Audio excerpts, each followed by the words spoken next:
All right. Whoa, there we go. This one works for sure.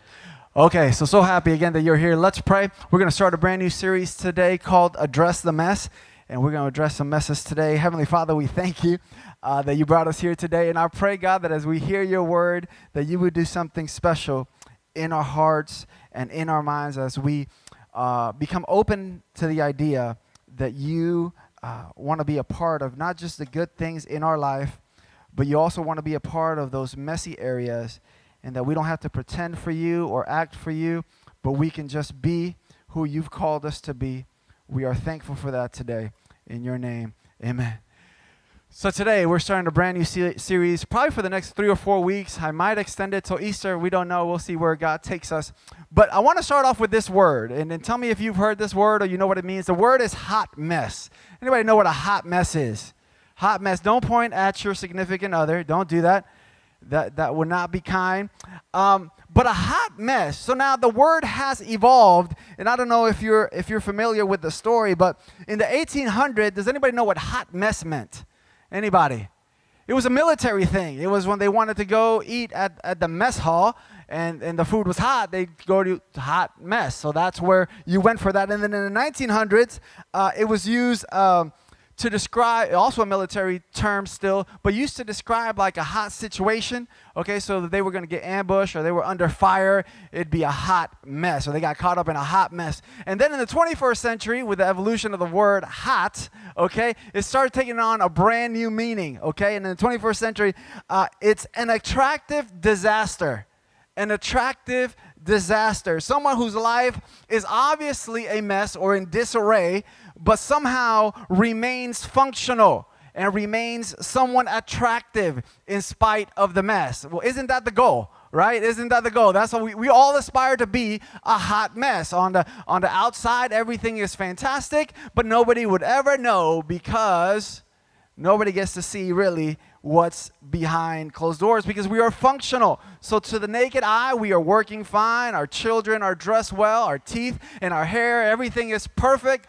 But on the inside, we know that we are a hot mess. So what kind of mess are we going to talk about this for this season? Well, there's a bunch of messes. Maybe you're the idea for right now is try to get everybody on the same page. So relational messes, we're all familiar with relational messes. Maybe you're dating someone and you would say, well, my dating life is a mess, or my living situation is a mess, or maybe my marriage is a little bit messy, or my family or my kids or my in-laws are a mess. Or maybe you look at your bank account, look at your finances, look at the amount of money coming in and the amount of money your wife is spending. And I'm sorry, I didn't mean that. So the amount of money that's coming in and the amount of money that's leaving, and you're like, there has to be some change because my finances, if not attended to promptly, will be a hot mess. Or maybe you look in the mirror, you take off your shirt if you're a guy, right? I don't know. Okay, and then you look and you're like, I'm a hot mess. And you know you need to go to the gym, but you don't because of whatever reason. Or maybe you look at your habits in your life, and you're like, man, my habits are a hot mess. I wake up at 12 p.m. Who does that? Who wakes up at 11 a.m. still? Yeah, one guy. We got one guy. Thank you for your honesty. He works till 3 in the morning. That's why. And so maybe you have some past times, or maybe what started off in secret and now has become a habit, and you find yourself in a mess. Some of us, we make our own messes, okay, on purpose. You know that whatever you're doing is going to lead to a mess, but you prepare for it, you plan for it, you buy airline tickets for it, and you plan your weekends around hot messes. Do you remember spring break that year? You planned that. You purposely said, I am going to go and have a hot mess of a weekend. Right? We plan our weekends sometimes like that. Sometimes we were warned that the way we were going, the path we were taking was going to lead to a mess, but we decided not to heed that advice, usually because it came from a mom and dad. And what do mom and dads know? They've only lived twice as much as we have. What could they possibly know? But we ignored mom and dad. And maybe you're looking at me now and you're like, well, how? If I have to be honest, the mess right now is internal. My emotions are a mess. I'm anxious. I'm frustrated. I get angry, and I don't know why. Okay, I don't know why. Sometimes I just look at my husband, and I know I'm supposed to love him, but I want to kick him in the nose, and I don't know why that is. And so Some of you got dragged into somebody else's mess. It's not even your mess. You inherited a mess. Maybe you married into a mess. Your life was fine. You met somebody and their life was messy and you inherited a mess. For some of us, maybe you're in between messes. Maybe you cleared the last mess up and now you're in between messes. How many of you know that you're a decision away from making a mess? Does anybody? Yeah, you're one decision away. Now, a little bit of this series is inspired by my garage. Okay, so when I look at my garage, I see a mess. It's not a hot mess. It's just a pure mess. And I still don't know how to tackle that mess. And if somebody would help me, I would appreciate that. But we are all genetically engineered toward messes. Our parents were messes. Sometimes our job environment is a mess. The good news is, though, that there's always someone whose life is a bigger mess than ours. And no, that's not nice. That's not the good news. The good news is it's not just you. The good news is it's not just you. We are living a human experience. And if you take the time to look to the left and to the right and just see past the surface of most people's life, you will encounter the fact that most people's life are in some kind of mess. So what do we do with the mess? Do we ignore the mess? Do we address the mess? Do we continue to add to the mess? So one of the reasons that we should be very careful on the way we criticize people and the way we look at somebody's life on the surface and make judgment calls is because we don't know what mess they're coming out of or going into. We don't know we watched the movie this Saturday. Quincy, what's the name of that movie that we saw? Wonder? Anybody seen The Wonder? It's about this little kid, his face is deformed. Nobody? Okay, I recommend it. It's nice, okay? It's a good movie we saw with the kids. In the movie, there was this one character, and I'll tell you the story and I'll move on. Okay, there was this one character that I kind of had an issue with, okay? So this character was a friend of this other character all growing up, and all of a sudden she stops being her friend, and we don't know why. And so I'm upset because I'm like, you're just a bully. And how do you grow up with somebody as best friends, give them no kind of explanation, and I don't talk to them? I just don't like that. And so I had an issue. And I was looking at my wife like, why are we watching this movie? Why are we putting our children through this? I don't want them to learn that. But the point was that this other character had a story behind why she stopped talking to this girl. But I didn't know that until the very end. And so at the very end, I felt stupid because I was like, all along, she was a nice person. She was just going through a mess in her life that we were unaware. And isn't that true with all of us? We are all living in this human experience, and we all are going through mess. And I say sometimes church people, like myself, can be overtly critical of somebody else's mess because we don't know what they're going through. You can't really understand why they do the things that they do and say the things that they say until you know the mess they are in. And this is why we should look in the mirror before we judge people. We should look at ourselves and say, if we have anything in common, it's the fact that we all have messes. Religious people, Christian people, does not matter, non-Christian people. We share that human experience of going through mess. And one of the things that we should do as a result is take a step back when we're looking at people's lives. And rather than judging why their kids are dressed the way that they are, or judging why their kids smell the way that they do. And I could tell you a story about a smelly kid, but I'm not going to. I'm going to move on. But rather than judging the situation, you take a step back and ask the question, what mess are they coming out of? Jesus addresses this in Matthew chapter 5, where he says, first, take the plank out of your own eye. So before you judge, take the plank that you'll be able to see clearly the other person. And it is why we need one another. It is why we need one another. It's rare to meet people who were able to clean up their life and their mess without people around them. So if you find yourself alone and you find yourself in a mess, I'm here to tell you that with people, it's much easier. Having people in your life that can help you through and out of that mess is helpful. Now, let me digress just for a second.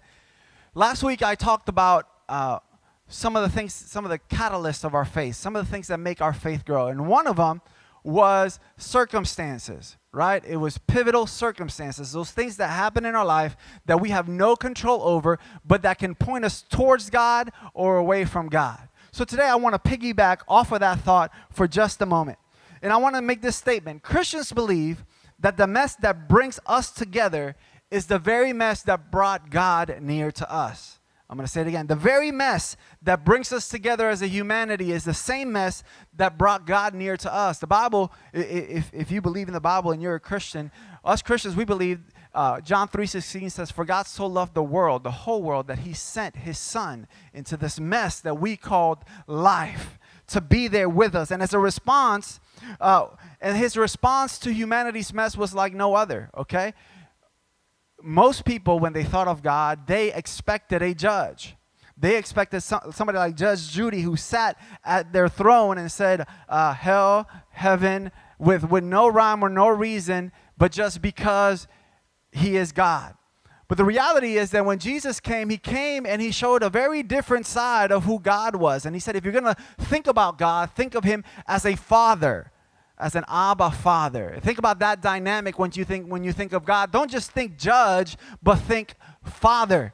And so his response was full of grace and full of mercy, something that humanity was not yet used to, because everything until that point had been doom and gloom, and Jesus brought with him grace and mercy. And nobody could identify it. Nobody realized that this was God except John the Baptist, but he was a little weird and eccentric, right? And even the people of his time, the Pharisees and the Sadducees, those people who studied the law and their total goal in life was to keep all the commandments in the book of the law, these people didn't see Jesus coming, and as a result had part in his crucifixion. But then you have somebody like Paul, and then Paul walks into the pages of history as somebody who was trying to stomp out Christianity at the beginning. He did not believe that Christ was who he said he was. He didn't believe in the resurrection, and he had an encounter with Jesus. And all of a sudden he goes from being somebody who persecutes Christians, he goes to somebody who now planted and started more churches than most people ever do. And we're writing over half of the New Testament. And this whole thing of God coming to earth and being around among men happens so quickly. But the mess that humanity found itself in is a lens through which we can discover God. If you hear anything today, the mess that we all experience in whatever categories, whatever part of your life, is the lens through which we begin to discover God. And so now Paul writes this letter to the church, and this is going to be our scripture for today. He writes this letter to the church in Rome, and this is what he says to that. Now, I'm going to break it down a little bit because the Apostle Paul was a smart, educated man, and some of the things he said were a little difficult to understand, so I'm going to do my best to break it down for you. So in Romans chapter 3, verse 19, you could turn on your Bibles to look up at the screen. It says, "Now we know that whatever the law says, it says to those who are under the law." Okay, so let me say that again. Now we know that whatever the law says, it says to those who are under the law. So who's under the law? Whoever places him or herself under the law. So let me give you an example. As an American citizen, I put myself under the American law. Okay? If I'm going to be an American citizen, I need to abide by the laws of the land. All right? So I'm putting myself underneath the law. So now I am accountable to the law. But you think somebody in Russia, do you think the people in Russia are accountable to the United States laws? No, right? Or somebody in Colombia, right? Or somebody in the Dominican Republic. Not really. You are under the law if you decide to be a part of that particular nation. Now, students are under the law. In my school, they're under their student code of conduct, right? Each student has to sign that they will follow the student code of conduct. And when they don't follow the law, then they come see me, right? And then when they come see me, I hold them accountable to the law that they said that they were going to follow if they wanted to be part of the public school system. Now, you have a choice. You don't have to be. You don't have to be part of the public school system. But if you are, you have to put yourself underneath this law. people visiting other countries. If you go to Mexico, you go to Cancun, now you're under their laws, right? And so you come under their laws. Christians place themselves under the law of Christ, which is love God above all else and love your neighbor as yourself. That's the law of Christ. I know maybe if this is your first time in a long time, you think of church as a bunch of do's and don'ts. I'm here to tell you that Jesus summed it all up into 2 commands, and it was love God with all your heart, with all your soul, with all your mind, and with all your strength, and love your neighbor as yourself. And you can't do one without the other. You can't just love God and not love his people. Right? That's like you smacking around my kids and then expecting to be okay with me. No. Make things right with my child, and then you and me could be okay, right? So most people think I'm just okay with God and then treat people like bad, right?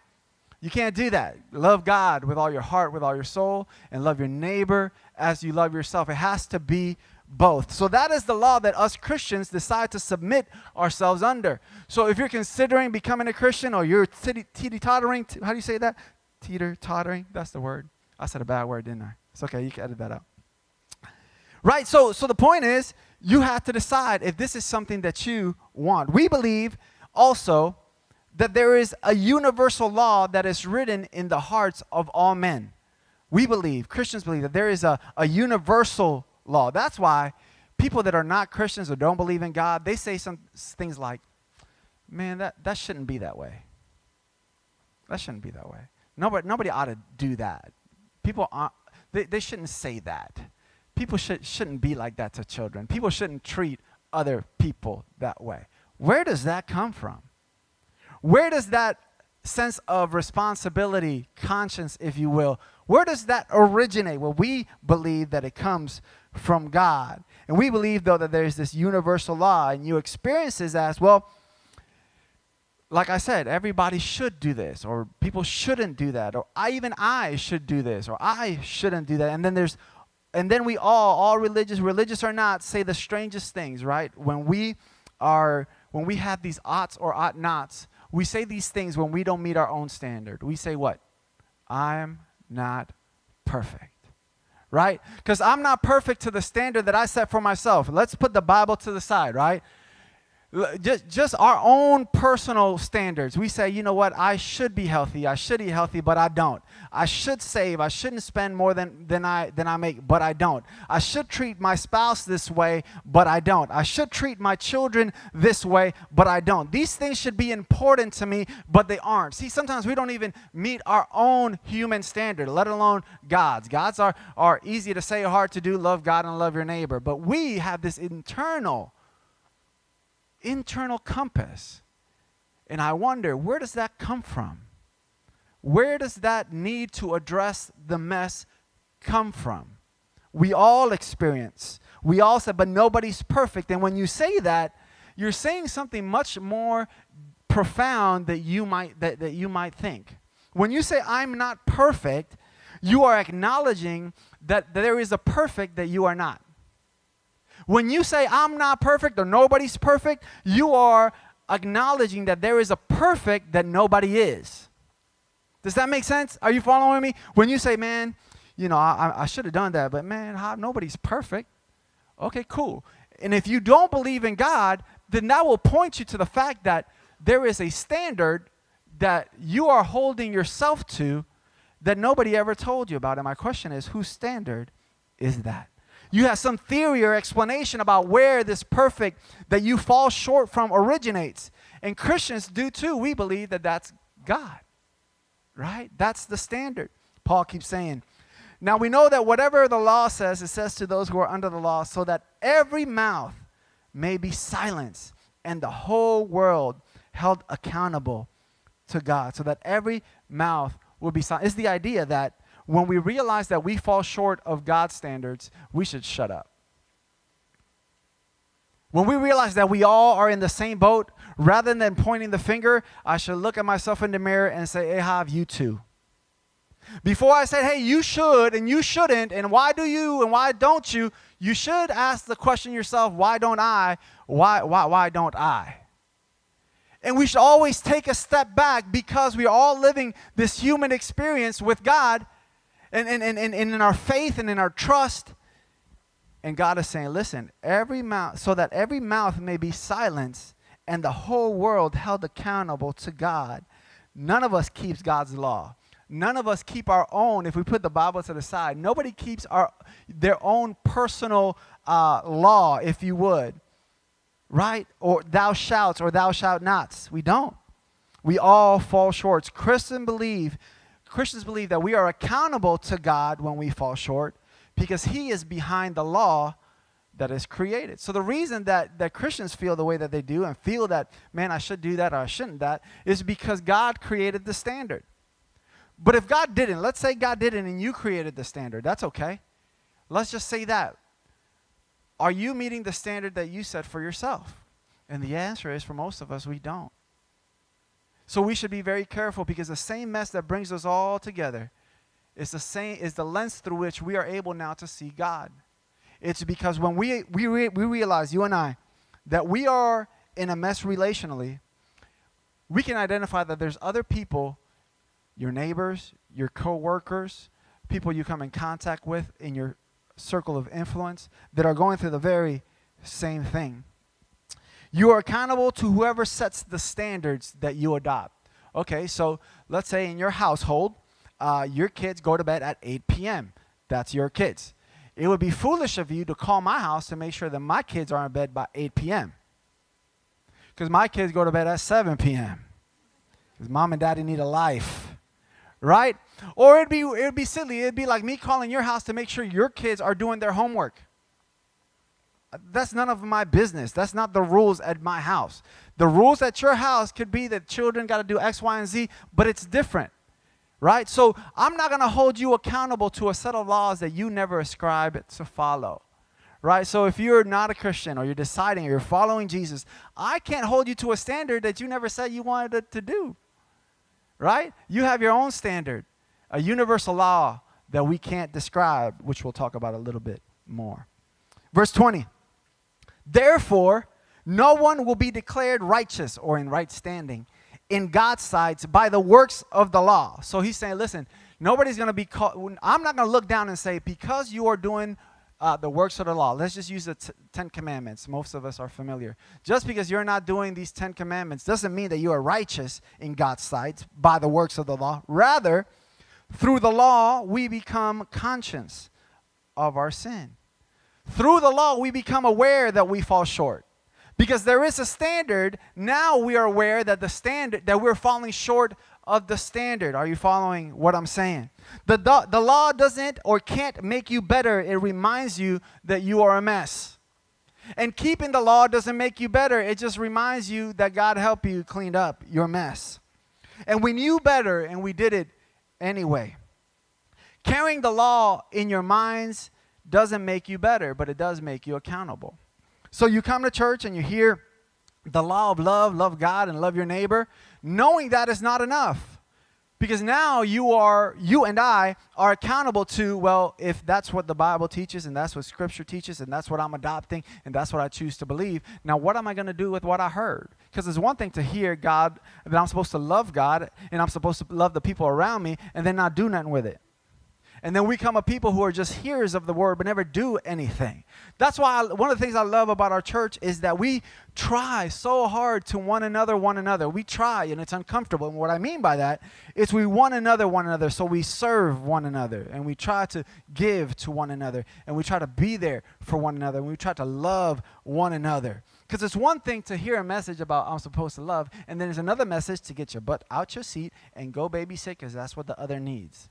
Or get up out your seat and go help somebody move because that's what they need. Or get up out your seat and help somebody else's kid with their homework because you're better at the. You know what I'm saying? One another. And that's one of the things that I love about proximity. Now, the internal laws and rules that are in your conscience, what they do is they make us aware of the fact that there is a standard there.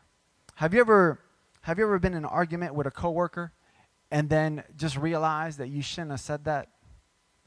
I shouldn't have said that. Or you were in an argument with a child and you realized that you probably shouldn't have said that. And you probably weren't thinking of Jesus or God at the moment, right? It's not like you were like, God, you're my standard. No, I'm just trying to keep this person from dying that's smaller than me. And so in an effort not to strangle the child, I will do my best to use my words. But you realize, you're like, wait a minute. There's got to be a better way. There's got to be a better way. And then 3 verses later, Paul sums it up like this. He says, for all have sinned. All in sin. All missed the mark. All were walking in the wrong direction and have fallen short of God's standard or the glory of God. Awareness of our mess awakens us to something outside of us that we are accountable to. You are accountable. If you're a Christian, you're accountable to God. You're accountable to God for the way you spend your money. You're accountable to God for the ways you raise your kids. You're accountable to God for the way that you treat his children. You're accountable to God for what you do with your life. So don't waste your life. In the book, Mere Christianity, C.S. Lewis writes a couple quotes, and hopefully these will be helpful in understanding this. He says, he describes it in the first chapter. He says, I see this dynamic playing out, and I'm almost done. I see this dynamic playing out when 2 people are quarreling. When 2 people, we don't use that word with our children, stop quarreling. No, we said stop fighting. But when they see 2 kids fighting, right? So C.S. Lewis is looking at people arguing, and he thinks this. He says, when 2 people quarrel, it's like they say, well, that's not fair. And then the other person says, well, it is fair, right? And they're arguing, and then one person says, well, that's not just. And then the other person is, well, that is just. They have 2 different sets of standards, right? They have 2 different sets of what's right and what's wrong. And then one on this side says, well, you're being too sensitive. Well, no, on this side, well, I'm being just right when it comes to my sensitivity. Thank you very much. Right? And you're not paying enough attention to me. I'm paying all the attention in the world to you, woman or man. Right? So C.S. Lewis looks at this dynamic and he says, wait a minute, there is something going on with these 2 people that I need to understand. And one of the things that he writes in Mere Christianity, he says this, and hopefully this will help you understand. He says, the law of gravity tells you what a stone, the law of gravity tells you what stones do if you drop them. But the law of human nature tells what human beings ought to do but don't. So there is this law of humanity that we call God, right? There's this law happening that we fall short of, right? And we don't do. He says in another part, he says, human beings all over the earth have this curious idea that they ought to behave in a certain way and cannot really get rid of it. What an awesome thought, right? Think about when you were at your worst, relationally, financially, when you were at your worst in any capacity. And there was a standard, right? That you felt you weren't doing enough, or you needed to get out of what you were doing and strive towards something better. That is that standard. You were trying to leave the mess. Finally, he says, there is something above, and I love this, and beyond the ordinary facts of men's behavior, and yet quite definitely real. A real law which none of us made, but which we find pressing on us. Isn't that the truth?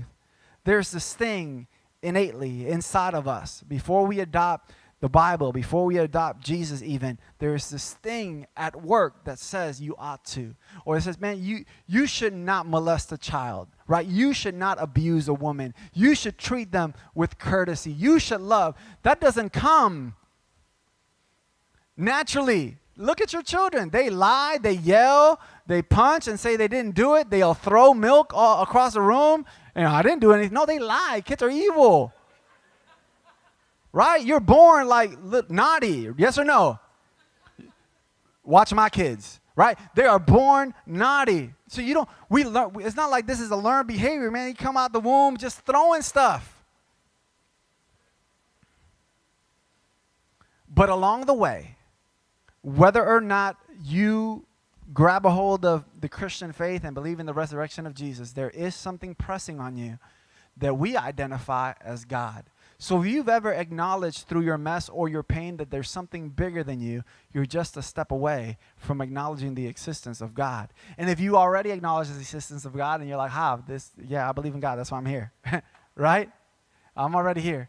Then you should be, this security should rise up in you that you're putting your faith in the right direction. That there is an invisible God that is involved in the happenings of the world, that we are not by ourselves, that there is a God that's helping us with our decisions, helping us with our jobs, helping us in our marriage, that there is a personal God. Once we acknowledge our messes, we are baby steps away from acknowledging God.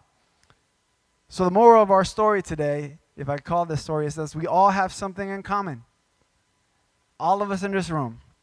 And we all look nice on the outside, but if you look close enough, we all have messes, right? We all have messes. The thing that you have in common with the person or the group you secretly hate is the fact that you could look at them and say, me too. Think about the person that you get along with the least, and you have something in common with them, and it's the fact that you too. You could say, me too. I've hurt. Me too. Somebody's lied to me. I feel that I've experienced the very same thing. I hurt. You hurt. I love. You love. I'm disappointed. You've been disappointed. But God's grace has always been there for us. The way, the we may be related factor is that we all fall short. I remember Larry talking to us about this one time when we were having dinner. He was like, listen, we share in this humanness, right? We're all sharing this experience of life, right? And we have more in common with our neighbor than we think. And we shouldn't allow pages in the Bible to divide us. We shouldn't allow hurdles to divide us. We shouldn't allow preferences and differences, all these things to divide us. We should look at the person eye to eye and say, we have something in common. And that is that we are all in a mess. I know a mess when I see one because I've been one. So here's a couple ideas as we close. And you can put them up one at a time, Kate, please. Oh, no, not Kate. Just kidding, Josh. If you can see your mess, then you can see God. To recognize one is to acknowledge the other. When we acknowledge our mess, we acknowledge a standard outside of us. This points to God and our accountability to Him. And this is what we do with it. We acknowledge that we do in fact mess up and are unable to measure up to ourselves, to other people, and ultimately God. And why does this matter? It allows us to see other people more compassionately and see our need for God more clearly. Listen, if your mess could teach you anything, it's to love a little more. If your mess in your life internally could teach you anything, it's to be a little bit more compassionate. It's to give a little bit more. It's to overlook some of the exterior things and notice what's happening on the inside. It's to remove that plank from our eyes so that we can see clearly what's happening in the lives of other people and have a little bit more compassion. And then when you fall short, say, I'm not perfect. And by saying you're not perfect, acknowledging that there is perfection that we can achieve. Let me pray for you. Will you stand to your feet?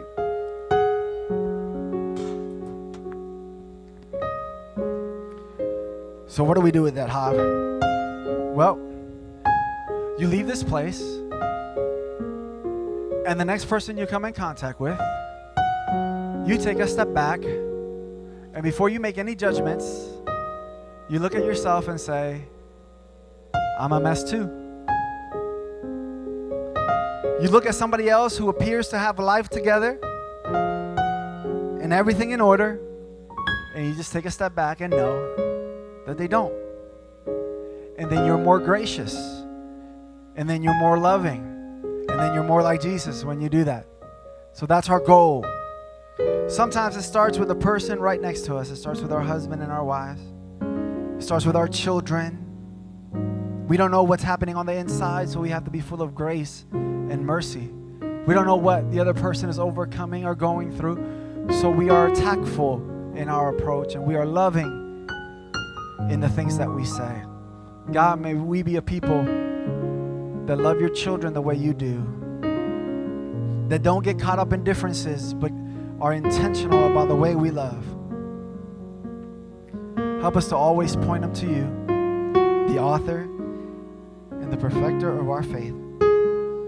We love you today. Help us as we engage with people to honor you in everything we say and everything we do. In Jesus' name, amen. Amen. Let's give God a hand. Amen. Thank you, Quincy. All right, guys, you can have a seat one last time. Getting ready to get out of here.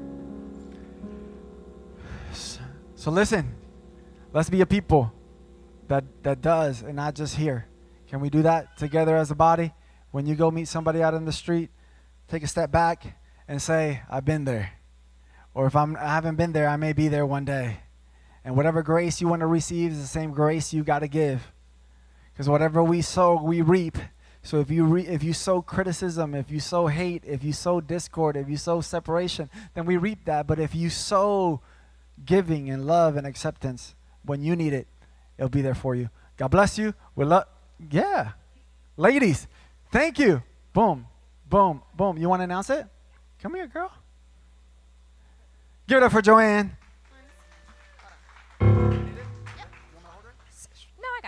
So once a month, we like to get together, all the ladies, so that we can fellowship, just have some time together, get to know each other. So hubbies and families, if you can help us with watching the kiddos, or sharing your wives or the ladies for an hour. So we're going to meet at the Panera right here on Summeron. And so if you guys want to join us just to get to know some other ladies, definitely helps us to feel more like we belong when we know people by name and spend some time together. Awesome. So husbands, we're gonna do this. So right now after service, is the time at noon? Is that when you're doing it? Noon. Okay, so at noon, as soon as you leave here, husbands, take the kids, and let the girls go, have some fun, and fellowship with each other. Okay. Love you. God bless you. We'll see you next week. Peace.